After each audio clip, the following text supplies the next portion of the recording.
Welcome back. How long have you been watching my channel? Let me know below. On my 39th birthday, my mother held up a glass of champagne with that glint in her eye. She always got when she felt like the center of attention, confident, proud, and fully convinced that whatever she was about to say would be both touching and unforgettable. Everyone leaned in a little closer, their smiles polite, their anticipation thick like syrup, while I just sat back, fingers twitching under the table, pretending I didn't know exactly what was coming. And then she said it. "Let's celebrate my real success," she began, pausing like she was timing the impact, her eyes flicking between me and the rest of the room. "My firstborn, Claire." There was a smattering of claps, awkward chuckles, and a few raised eyebrows around the dinner table. My sister Tina, who was seated right across from me, let out this dry, sarcastic little laugh that could have sliced through a brick wall. She didn't even bother trying to hide the eye roll, and when she met my gaze, the fire in her eyes wasn't disappointment. It was white-hot resentment. The kind you don't just develop overnight, the kind that festers and grows in the dark, fueled by years of being the afterthought, the backup plan, the extra. I didn't say anything. I didn't need to. Because what nobody at that table realized, not my mom, not Tina, not even my poor dad sitting there trying to mediate with that half smile he always wore when Ellen got dramatic, was that I had come prepared. I let the moment settle, let the clinks of glasses and polite murmurs fill the air like static before I stood up, walked over to the living room without a word, and opened my laptop on the side table, just under the family portrait we took 15 years ago, the one where Tina had braces and I'd just gotten my second promotion. I turned the screen toward them all, pressed a single key, and stepped back. "You might want to sit for this," I said, calm and cool, like I wasn't about to drop a truth bomb that would change the dynamic of this family for good. The screen flickered for a second, and then a voice came through the speakers, distorted slightly as if recorded on a cheap phone mic, but unmistakably my mother's. She was mid-sentence, casual in tone but sharp as a razor. "I mean, I tried," she said, her voice a little breathy like she'd been laughing. "But Tina was never easy, you know. Some kids just don't click." There was a beat of silence in the room. Not on the recording, in the room, our room.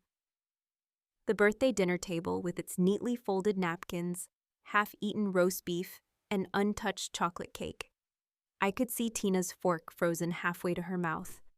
My dad blinked, once, twice, trying to process what he was hearing. My mom didn't move. She sat there, her lips parted, like maybe if she stayed perfectly still the moment would somehow pass. But it didn't. The recording continued, and my mother's voice grew even clearer. "I bonded with Claire, you know, from the start. With Tina it always felt off, like she was someone else's kid." Another laugh, this one a little colder. "Sometimes I still wonder." I paused the video there, just let it hang in the air like a slap that hadn't fully landed yet.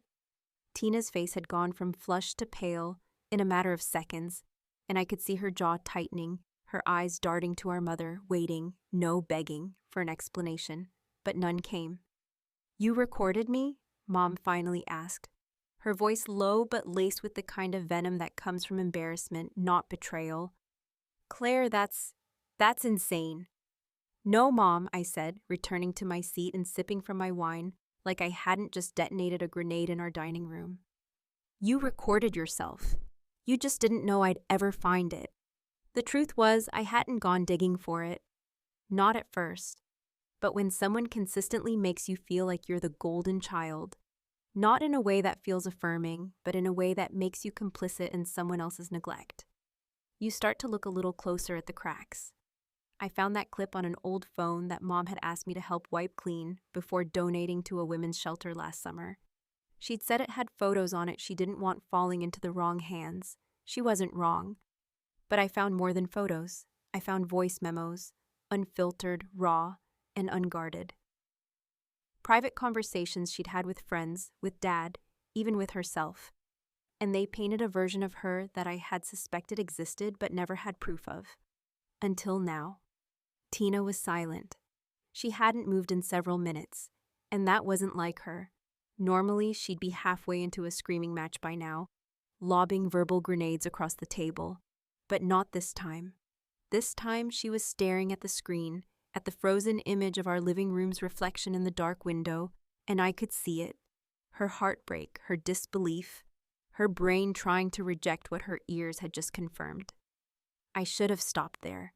I should have let the silence do the talking, but I didn't, because this wasn't just about justice.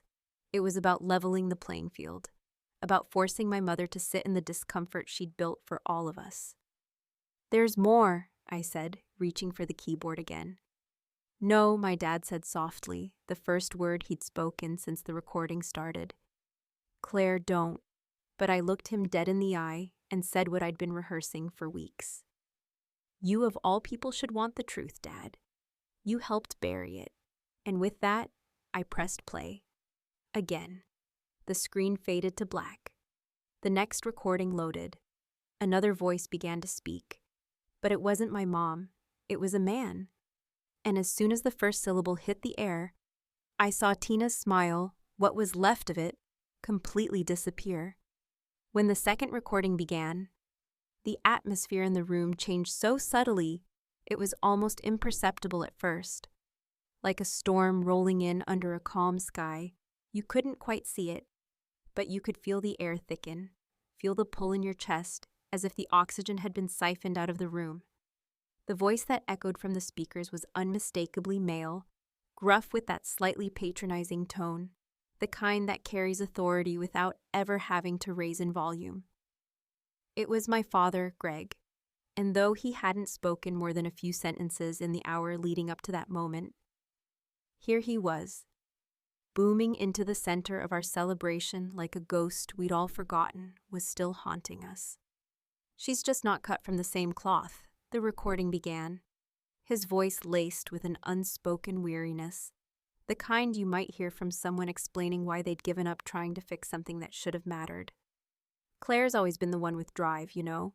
She gets it. Tina's soft, always has been. She's emotional, reactive, a little too much like Ellen, if I'm being honest." That sentence landed like a gut punch, not because it was cruel, though it certainly was, but because it wasn't said in anger or spite. It was casual, offhand, delivered with the kind of honesty that only comes when someone truly believes they're saying something rational and fair. I didn't turn to look at Tina, but I could feel her stiffen beside me, could practically hear the tremor running through her veins as her own father sat, in real time, listening to a version of himself that she had never met, but had clearly always suspected existed. The silence around the table deepened, heavy and suffocating, the kind that makes you want to get up and walk out of your own skin. My mother, for all her earlier bravado, was now shrinking into her chair, her hands clasped tightly in her lap, like a student caught cheating in front of the entire class. She didn't look at me, and she definitely didn't look at Tina.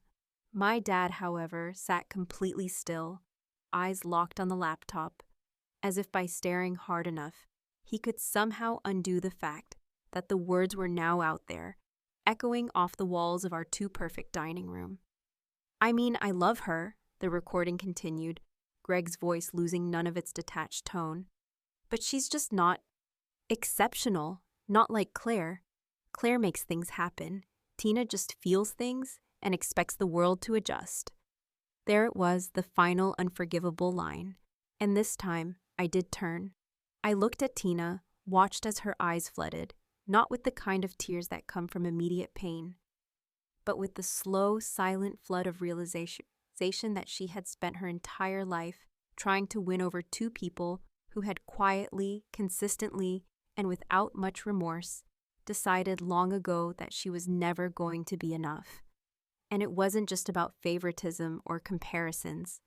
This was about identity, about being fundamentally misjudged by the two people who were supposed to see you most clearly. Tina didn't say a word. She didn't cry out or stand up or slam her fists against the table. She simply reached over, closed the laptop with a soft click, and stood. The room remained completely silent as she walked toward the hallway, her movement slow and deliberate, as if she were moving through water. Each step, taking more energy than the last. At the threshold, she paused and turned back. Not to me, not even to our father, but to our mother. "You let him say that," she said, her voice calm but shaking ever so slightly. "You let him say that and you never stopped him. You never defended me." And then she walked away. I waited until I heard the front door close, until the sound of her departure echoed in the corners of the house, before I turned back to my parents. My mother looked like she'd aged 10 years. In 20 minutes, her face pale and drawn, her lips trembling as if the weight of what had just happened hadn't yet landed. My father leaned forward, finally breaking his trance, his hands resting on the table as he let out a long, slow breath that carried more guilt than he'd ever been willing to admit aloud. "You shouldn't have done that," he said, his voice barely audible. I didn't answer him, not right away. I took another sip of wine, the taste now bitter, not from the vintage, but from everything else. The lies, the half-truths, the years we'd spent pretending that everything in this family was just slightly off instead of completely broken. "I didn't do anything you didn't already do," I said, finally, setting my glass down with a quiet clink. I just stopped pretending I didn't know about it.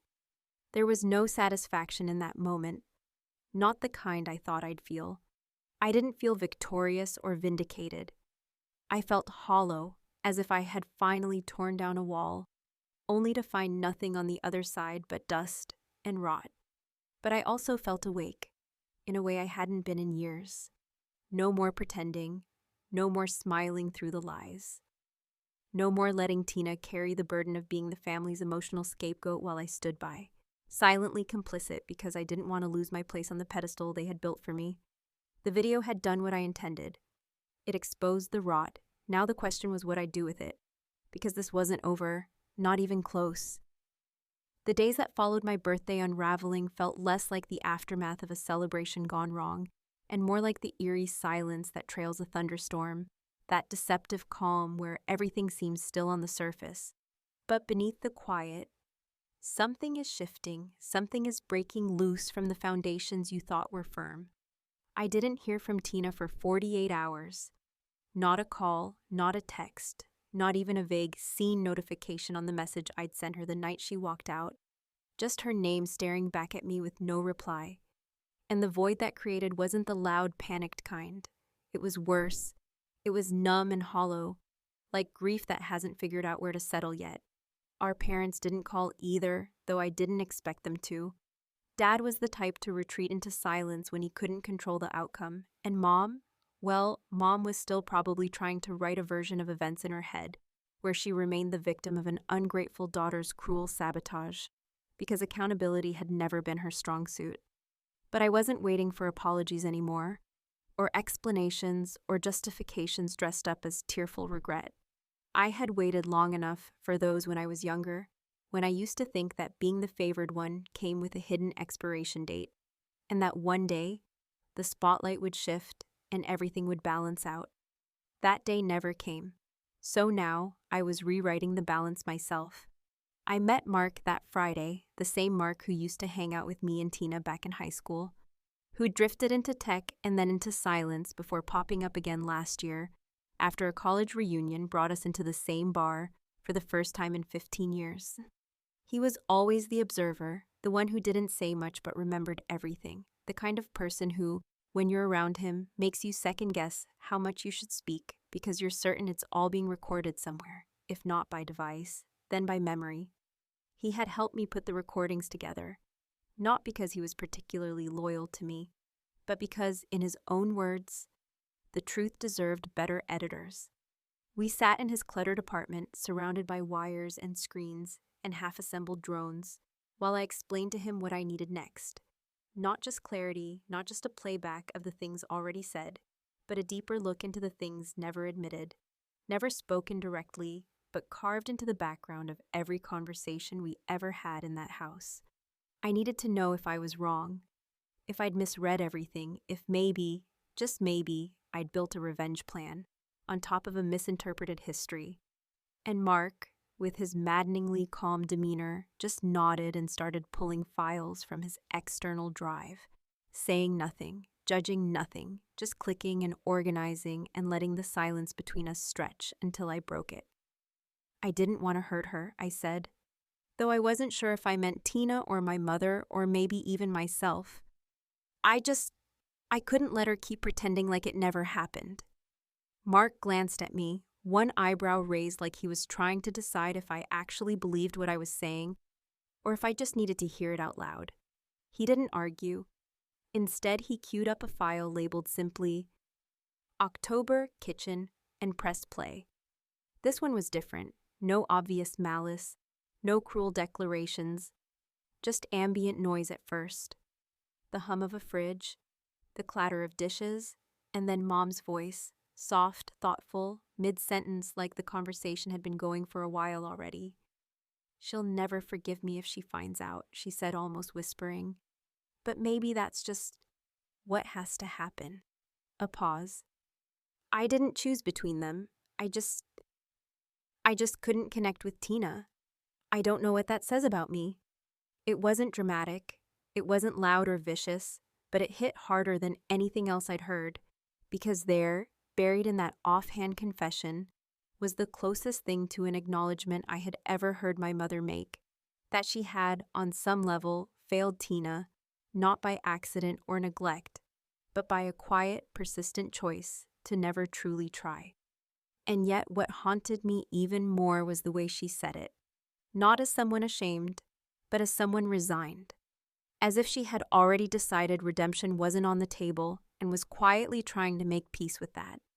I left Mark's place with a USB drive, a handful of audio files, and a head full of questions I hadn't even realized I still carried.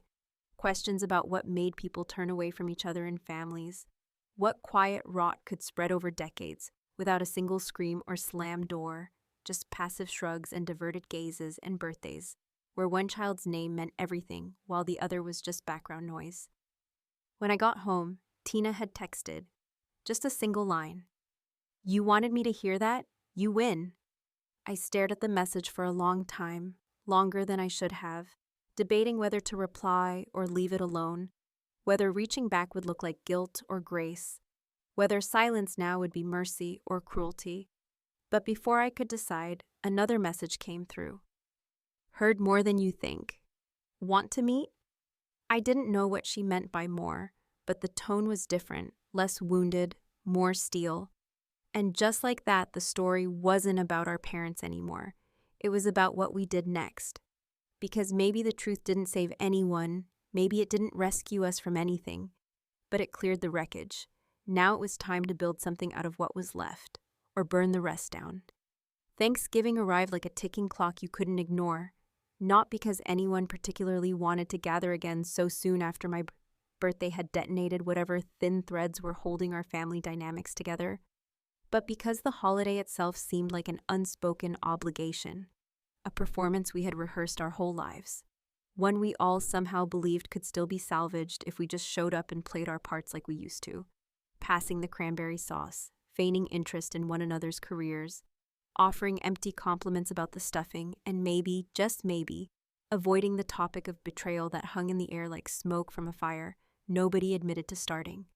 I wasn't sure Tina would come, though part of me suspected she would, not out of some misguided loyalty to our parents or a desire to pretend things were okay, but because she understood, as I did, that sometimes the most important conversations only happen when you show up to the table you least want to sit at. And sure enough, just as my mother was adjusting the napkin folds for the 4th time, and my father was uncorking wine like it would hold the room together by sheer alcohol content, the front door creaked open and Tina stepped inside. She didn't bring a dish or a gift or even a jacket. Just herself, standing there in the doorway like someone walking into the lion's den, not out of fear, but because she knew she'd memorized every escape route already. I watched my mother's face twitch slightly at the sight of her, a brief flicker of surprise, and maybe, if you looked close enough, shame, though it passed so quickly it could have been mistaken for indigestion. Dad offered her a soft smile and a tentative, "I'm glad you came." And Tina nodded, silent but present, her eyes flicking to me for the half a second before she took a seat across the table. We all sat down, the 4 of us, The picture of a family united by tradition, but divided by truths too jagged to swallow without bleeding.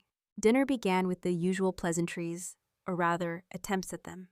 My mother launched into a story about a neighbor's renovation project. My father murmured agreement, and I played along, nodding at the right beats, smiling when appropriate, though my mind was already pacing ahead, rehearsing what I'd come to do, what I knew had to be said, because if there was one thing worse than exposing the truth, it was pretending it never happened. As the plates cleared and the wine glasses refilled, I stood up slowly, the clink of my chair pulling everyone's attention toward me like a stage cue, and I raised my glass, not in the usual sentimental way, but with a calmness that almost felt clinical. To honesty, I said, letting the words land without flourish, because it's about time we made space for it at this table. My mother's smile froze, brittle at the edges. My father shifted uncomfortably, and Tina, God bless her, leaned back in her chair like she was bracing for a tidal wave she'd already seen forming miles away. I reached down, slid the flash drive from my coat pocket, and inserted it into the laptop I'd placed on the sideboard earlier, the very same one that had debuted the first recording, and I clicked open a file marked simply Last Supper. The video wasn't long, barely 4 minutes, but I knew what it contained would echo longer than any speech I could give. The screen came alive with a clip. Mom and Dad in the kitchen, unaware of the phone tucked into the fruit bowl, their voices clear, their conversation casual in the way that only truth can be, when the speaker believes they'll never be heard by the people it concerns. He thinks he's being subtle, Mom said, chuckling softly as she stirred a pot on the stove. But Greg's always been obvious about Claire. She was always easier. Tina required work. She didn't make it easy to love her, Dad replied, his tone not cruel but exasperated, the kind that reveals more about the speaker than the subject. Claire turned out how I hoped I would have, Mom added, with a sigh that somehow managed to sound both proud and disappointed. Tina's still figuring it out. I paused the video then, letting those words marinate in the silence that followed, and I turned to face them, not as their daughter, but as someone who had finally outgrown the need to protect their feelings at the cost of her sister's self-worth. You keep trying to rewrite history, I said, my voice low but steady. But this is the version that played out when no one was watching, when you didn't think your words would ever have to answer to themselves. Tina didn't cry, she didn't flinch. She just stared at our mother, unblinking, as if memorizing every detail of her expression so she'd never forget what it looked like when the truth came home and sat itself across from you at your own dinner table. I asked to meet with Claire last week, Tina said, suddenly breaking her silence, her voice sharper than I'd ever heard it. Not because I wanted to hear more of this, God knows I've lived enough of it, but because I needed to know if any of it could be salvaged. She turned to me then. And I think I finally understand. This wasn't about you trying to hurt me. It was about you refusing to keep being the rope in a tug-of-war neither of us asked for. Mom opened her mouth, probably to offer some fragile, half-formed apology, but I cut her off. Don't, I said, not tonight. Because this wasn't about reconciliation. Not yet. Maybe not ever. This was about finally drawing a line. Line in the sand and saying enough. Enough pretending, enough lying, enough sacrificing one daughter's peace for the comfort of the other's silence. The video ended. The dinner sat cold, and as the weight of everything unsaid settled between us, I leaned over and clicked on the final file, a clip I hadn't shown anyone yet, not even Tina. The screen flickered. The voice that emerged wasn't mine. It wasn't Mom's. It wasn't Dad's. And as the audio filled the room, Tina leaned forward, her expression shifting from confusion to horror, because the person speaking, slowly, carefully, and unmistakably, was her ex-husband. And what he had to say changed everything. The voice that came through the speakers wasn't loud, wasn't angry, and didn't arrive with the crashing weight of some dramatic reveal. It was quiet, deliberate, filled with the kind of steadiness that makes the skin crawl.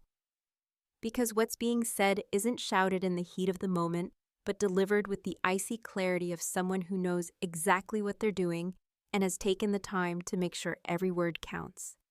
The moment it began, Tina froze in place, as if the air had been sucked from the room, her body caught between fight and flight, though it was obvious she wasn't prepared for either, because the voice belonged to Ryan, her ex-husband, and though years had passed since they'd separated, the sound of him still hit her like a trigger embedded deep beneath the surface of everything she'd managed to bury. "I never wanted to be the one to say it," the voice said, barely above a whisper, like a confession meant for one person that had somehow been caught in a web meant for many. But Claire was right. They did something to her. I don't know when it started, but it was always clear who mattered more. Your parents. Your mom especially. She made it clear who the real daughter was. I didn't move. I didn't glance at Tina or my parents. I watched the screen, watched the soft blur of Ryan's recorded face sitting on a faded couch in some motel-looking room, as he continued unraveling something I hadn't even asked him to speak about directly. He had left this message weeks ago, unsolicited, after I'd reached out with nothing more than a vague request for any insight he might be willing to share. I hadn't expected him to respond. I certainly hadn't expected a confession. And yet here he was, laying bare the kind of emotional abuse that didn't come with bruises or raised voices, but the more insidious kind, the kind that burrows into a person and makes them question the worth of their own existence. "She used to cry when you weren't around," he said, the image flickering slightly as if even the video itself was uncomfortable bearing the weight of his words. "She thought you hated her, thought you pitied her. She'd tell me she couldn't figure out what she'd done wrong, why even you, Claire, looked at her like she was smaller somehow." I felt something in my chest tighten, not because he was wrong, but because he was right. And hearing it from someone who had stood beside her during the most fragile years of her life made it all that much harder to swallow. I remembered moments I'd written off as Tina being dramatic, nights she'd storm out of family events, afternoons when she'd cancel plans with vague excuses, and I'd assume it was just Tina being Tina, always moody, always on edge. But now I saw it for what it had been: emotional exhaustion, isolation dressed up as independence, a desperate effort to avoid standing in rooms where her presence felt like an afterthought. "I should have done more," Ryan said, and the video paused there, abruptly, almost as if the device recording it had run out of space or he'd lost the nerve to keep speaking. But the damage had been done. Tina sat still, her hands clasped in her lap so tightly her knuckles were white. And when she finally looked up, her gaze wasn't filled with tears or rage. It was empty, like a well run dry. And something about that emptiness was more terrifying than any outburst could have been. "You kept that," she said, her voice raspy, thin. "You kept that and waited until now?" I wanted to explain, wanted to tell her that I hadn't shown her because I wasn't sure if it would help or just deepen the wound, that I'd been waiting for the right moment, and maybe there never was one, that maybe the truth doesn't heal, it just clears the debris so you can see what you're really standing on. But all I could do was nod. Tina stood then, not in the rushed, storming off way she had on my birthday, but with a slowness that carried weight, like someone picking themselves up after a long fall. She didn't speak to our parents. She didn't say goodbye. She walked past the table, past the laptop, past the ghosts in that house, and out the front door without ever looking back. The silence she left behind was complete, and I didn't try to fill it.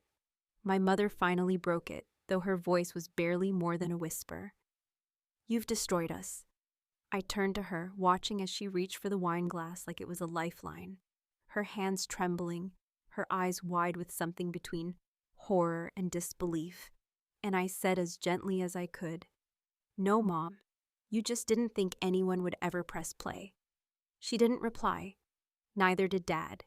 He was slumped in his chair, his face slack, his gaze fixed on a spot somewhere far away from all of us. Maybe it was guilt. Maybe it was relief. Maybe it was the terrifying realization that the truth doesn't just hurt when it lands. It echoes. I left after that. I didn't take leftovers. I didn't pack up the drive. I left everything exactly as it was.